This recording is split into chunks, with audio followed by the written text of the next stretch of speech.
The archive collection dates right back to 1759, when we hold the original lease that a young Arthur Guinness signed on the brewery here at St James's Gate on New Year's Eve in 1759. So my name is Evelyn Colgan and I manage the Guinness Archives, which is based at the Guinness Storehouse at the St James's Gate Brewery in Dublin. When the brewery would have first operated in 1759, it would have all been horse-drawn transport. In 1909 they introduced successfully motorised transport for the first time, and that was a mixture of Foden and Straker Squire engines.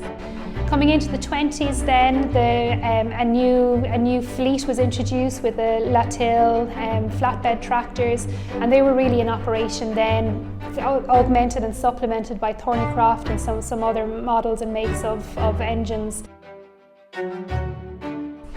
In the 1930s, the breweries decided to stop using horse-drawn transport completely in 1932 and dedicate almost solely to road transport.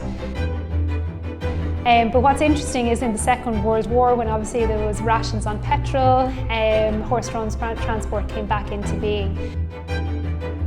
And that meant by the end of the war, by the late 1940s, early 1950s, the transport fleet that had been was 2 decades old at that stage, so the brewery again reinvested in a brand new fleet. Mainly Bedford trucks, supplemented by some Vulcan trucks as well. And in the 1950s they built a beautiful new garage down on Victoria Quay, full fleet of mechanics, all employed by the brewery.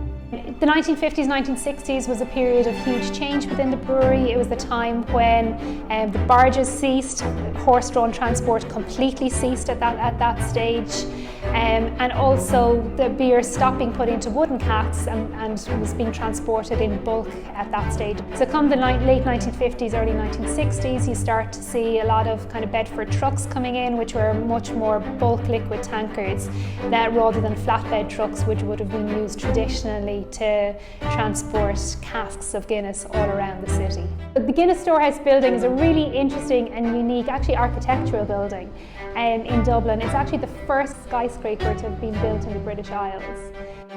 Back in the year 2000, the building was converted into the home of Guinness to contain different visitor experiences, different exhibition areas, and of course our gravity bar, and we welcome people from all over the world.